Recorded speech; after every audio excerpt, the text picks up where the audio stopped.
श्री गणेशाय नमः। श्री उमामहेश्वराभ्यां नमः। श्री शिवाय नमस्तुभ्यं। आज की कथा में महर्षि अगस्त्य जी के द्वारा स्वर्णमुखरी नदी का प्रादुर्भाव कैसे हुआ उसका महात्म्य बताता हूँ। अगस्त्य जी ऋषि स्वर्णमुखरी को प्रकट करने के लिए भारी तप करते हुए कई प्रकार की विघ्न बाधाओं को सहते हुए जिस प्रकार से स्वर्णमुखरी का प्राकट्य किया है वह आज मैं आपको सुनाता हूँ।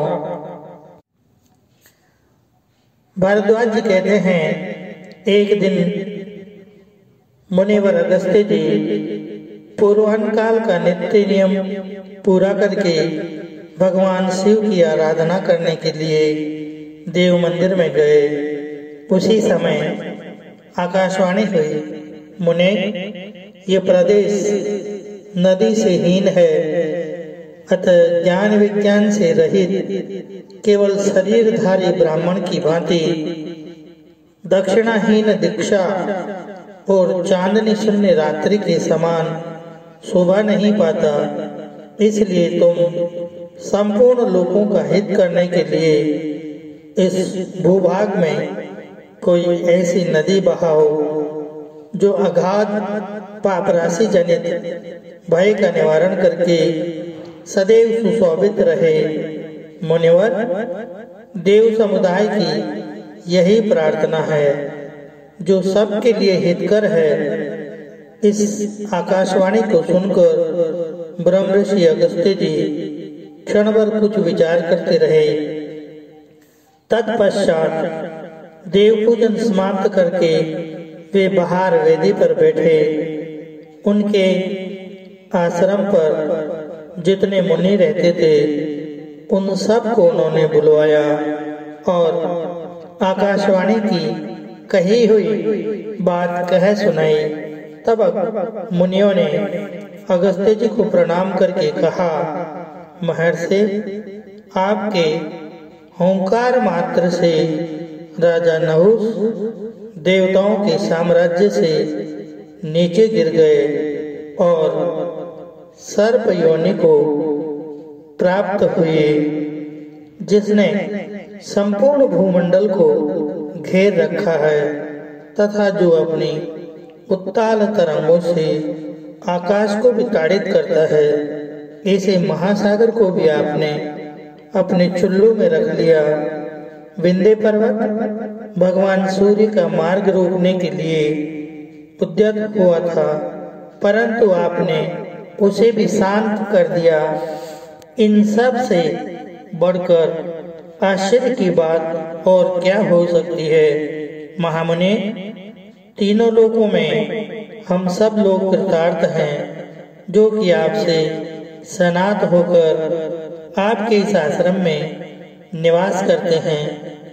यह प्रदेश दक्षिणी दिशा में वर्णनीय है और समस्त वस्तुओं से परिपूर्ण है, तो भी बहुत दूर तक यहाँ कोई नदी नहीं है, इसलिए यह शोभा नहीं पाता। अनग, कब ऐसा शुभ अवसर प्राप्त होगा जब हम इस देश में आपके द्वारा बहाई हुई किसी महानदी में स्नान करके कृतार्थ का अनुभव करेंगे। हमारी भी प्रार्थना है कि आप यहाँ सबको शरण देने वाली किसी सर्वश्रेष्ठ विश्व वंदनीय नदी को निश्चय ही ले आने के लिए प्रयत्न कीजिए। तब मुनीश्वरों की आज्ञा ले देवताओं तथा भगवान शिव की विशेष पूजा करके मुनि ने महान कलेश में दुस्सह व्रत को अंगीकार किया और बड़े यत्न से भारी तपस्या आरंभ की। गर्मी में पंचाग्नि का ताप सहन किया, वर्षा में आंधी, पानी और विद्युत यानी बिजली का सामना किया और सर्दी में गले तक पानी में खड़े हो जब ध्यान करते रहे, तत्पश्चात मन की वृत्तियों को रोककर निराहार रह इंद्रियों को काबू में करके वे पत्थर की भांति स्थिर हो गए। उस समय उन्हें बाहर की बातों का कुछ भी भान नहीं होता था। तदंतर तपस्या में लगे हुए अगस्त्य जी के आगे ब्रह्मा जी प्रकट हुए। उन्हें देखकर मुनि ने प्रणाम किया और उनके अनेक प्रकार के स्तोत्रों द्वारा उनकी स्तुति की। तब विनयावनत अगस्त्य जी की और देखकर प्रसन्न वदन हो ब्रह्मा जी ने पवित्र वाणी में कहा, उत्तम व्रत का पालन करने वाले महर्षि, तुम्हारे इस दुष्कर तप से मैं बहुत संतुष्ट हूँ। तुम्हें जो जो अभिष्ट हो मांगो, मैं उसे दूंगा। अगस्त्य जी बोले, प्रभु आपकी कृपा से मुझे सब कुछ प्राप्त है, किंतु इस प्रदेश को नदी से हीन देखकर मेरे मन में खेद होता है। देवेश्वर, यहाँ की भूमि को पवित्र और सुरक्षित करने में समर्थ किसी महानदी को प्रकट करने की कृपा करें। यही मेरे लिए अभीष्ट वर है। अगस्त्य जी का वचन सुनकर ब्रह्मा जी ने कहा, ऐसा ही होगा। फिर उन्होंने अपने मन से आकाशगंगा का स्मरण किया और जब वह उनके आगे आकर खड़ी हो गई, तब उससे कहा, गंगे, संसार का उपकार करने वाले कार्य में संलग्न होने के लिए मैं तुम्हें आज्ञा देता हूँ। इस नदीहीन देश में सब लोगों के हित के लिए कोई नदी प्रवाहित करने के लिए ये अगस्त्य जी तपस्या एवं चेष्टा कर रहे हैं। इसलिए तुम अपने एक अंश से पृथ्वी पर उतरकर अगस्त्य जी के दिखाए हुए मार्ग से जाओ और यहाँ के रहने वाले मनुष्यों को पवित्र करो। समस्त नदियों में तुम्हारा श्रेष्ठ स्थान हो और तुम अपनी शरण में आए हुए लोगों की रक्षा करो। यूं कहकर ब्रह्मा जी उस आकाश गंगा और अगस्त्य मुनि के द्वारा किए गए प्रणाम, पूजा तथा विशेष स्तुतियों से अभिनंदित होकर वहां से अंतर्ध्यान हो गए। तत्पश्चात मुनीश्वर अगस्त्य जी के आगे अपने अंश से उत्पन्न दिव्य तेजोमय मूर्ति का दर्शन कराकर आकाशगंगा ने कहा, मुनीश्वर, यह मेरा अंश है। ये पृथ्वी पर पहुंचकर नदी रूप में परिणित हो तुम्हारा मनोरथ पूर्ण करेगा। ऐसा कहकर आकाशगंगा तो चली गई और उनके अंश से उत्पन्न हुई दिव्य मूर्ति ने पूछा, मुने, मुझे किस मार्ग से चलना होगा? तब मुनि ने कहा, कल्याणी, मैं आगे आगे चलकर तुम्हारे जाने योग्य मार्ग दिखाऊंगा। तुम मेरे पीछे पीछे आओ। तदंतर मुनिवर अगस्त्य जी अत्यंत प्रसन्नचित्त होकर गंगा जी को अभिष्ट मार्ग दिखलाते हुए आगे आगे चले। उस नदी को देखकर उस भूमि के निवासी मनुष्य बड़े प्रसन्न हुए। अहो, हमारे सौभाग्य से यह सुधा के समान मधुर एवं निर्मल जल प्राप्त हुआ। ऐसा कहते हुए वे अत्यंत उत्कंठित हो गए। उस समय ब्रह्मा जी की आज्ञा से सब देवताओं के सुनते हुए वायुदेव ने कहा, यह नदी लोगों के सौभाग्य से स्वर्णा की भांति प्राप्त हुई है तथा महर्षि अगस्त्य के द्वारा इस पृथ्वी पर लाई जाने पर अपने कल ध्वनि से संपूर्ण दिशाओं को मुखरित कर रही है। इसलिए ये स्वर्णमुखरी के नाम से प्रसिद्ध होगी तथा मोक्ष संपत्ति प्रदान करने वाले अपने तेज से संपूर्ण लोगों द्वारा प्रशंसित होगी। इस प्रकार ये दिव्य नदी स्नान पान आदि की व्यवस्थाओं से सब मनुष्यों को सुख पहुंचाती हुई इस पृथ्वी पर प्रतिष्ठित हुई।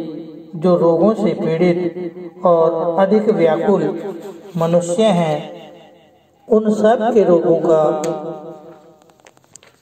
निवारण करके उन्हें स्वस्थ बना देने वाला एकमात्र स्वर्णमुखरी का जल है। अर्जुन, वह नदी कीचड़ में से रहित है, अत्यंत निर्मल, पापनाशक, मंगल युक्त और अत्यंत स्वादिष्ट अमृत के समान जल धारण करती है। अगस्त्य पर्वत से इसकी उत्पत्ति हुई है तथा उत्तम तीर्थ समूह से सुशोभित होकर ये दक्षिणी समुद्र में जाकर मिली है। महर्षि अगस्त्य इस नदी का दक्षिण समुद्र से संगम कराकर उसकी स्तुति करके कृतार्थता का अनुभव करते हुए पुनः इच्छानुसार अपने आश्रम पर लौट आए। अर्जुन ने कहा, भगवान, आपने इस महानदी की उत्पत्ति का वृत्तांत कहा, अब मैं इसके प्रभाव को सुनना चाहता हूँ। भारद्वाज जी बोले, पांडुनंदन, 100 योजन दूर से भी इस स्वर्णमुखरी का स्मरण करके मनुष्य सब पापों से मुक्त हो जाता है। यदि स्वर्णमुखरी के जल में देहधारियों की अस्थि डाल दी जाए तो वह उनके ब्रह्मलोक पर चढ़ने के लिए सीढ़ी बन जाती है। स्वर्णमुखरी का स्मरण करते हुए मनुष्य जहाँ कहीं भी अन्य जलों में स्नान कर ले तो उन्हें उत्तम पद की प्राप्ति होती है। इंद्र आदि देवता स्वर्णमुखरी नदी में स्नान करने के लिए ललचाए हुए चित्त से मनुष्य शरीर को ही प्राप्त करना चाहते हैं। यदि तोला भर भी स्वर्णमुखरी नदी का जल पी लिया जाए तो वह देहधारियों के पर्वत समान पापों का भी शीघ्र नाश कर देती है। देवताओं में विष्णु, नक्षत्रों में चंद्रमा, मनुष्यों में राजा, वृक्षों में कल्प वृक्ष, महाभूतों में आकाश, समस्त शक्तियों में माया शक्ति, मंत्रों में गायत्री मंत्र, देवताओं के अस्त्र शस्त्रों में वज्र, तत्वों में आत्म तत्व, यजुर्वेद के मंत्रों में रुद्राष्टाध्यायी, नागों में शेष नाग, पर्वतों में हिमालय, क्षेत्रों में वराह क्षेत्र तथा इंद्रियों में मन के समान संपूर्ण नदियों में स्वर्णमुखरी नदी श्रेष्ठ है। अगस्त्य पर्वतों से प्रकट हो दक्षिणी समुद्र में मिलने वाली और सब पापों का नाश करने वाली तुम स्वर्णमुखरी नदी की मैं शरण लेता हूँ। जगदम्बे, बड़े बड़े पातकों से दग्ध हुए अपने शरीर को मैं तुम्हारे जल से धोता हूँ। मुझे कल्याण से युक्त करो। इन 2 सूक्तों का भली भांति उच्चारण करके जो मनुष्य नियम पूर्वक स्वर्णमुखरी के जल में स्नान करता है वह शुद्ध होकर आनंद का भागी होता है। कुंती नंदन, चंद्र ग्रहण और सूर्य ग्रहण के समय स्वर्णमुखरी के तट पर किया हुआ स्नान, दान और अनंत फल की प्राप्ति कराने वाला होता है। संक्रांति, अयन तथा व्यतिपात के दिन स्वर्णमुखरी नदी में किया हुआ स्नान मनुष्य का उद्धार कर देता है। स्वर्णमुखरी के जल में स्नान करके मनुष्य दुस्वप्न के विघ्न से तथा ग्रहों के दुष्ट स्थान में रहने से प्राप्त होने वाले पाप ताप से तर जाता है। स्वर्णमुखरी के तट पर किया हुआ जप, होम, तप, दान, श्राद्ध और देव पूजन 100 गुना फल देने वाला होता है। अर्जुन, इस प्रकार तुमसे महानदी स्वर्णमुखरी की उत्पत्ति और प्रादुर्भाव का भलीभांति वर्णन किया गया है। यह नदी परम पावनी, समस्त पापों का संहार करने वाली माया शक्ति के समान है।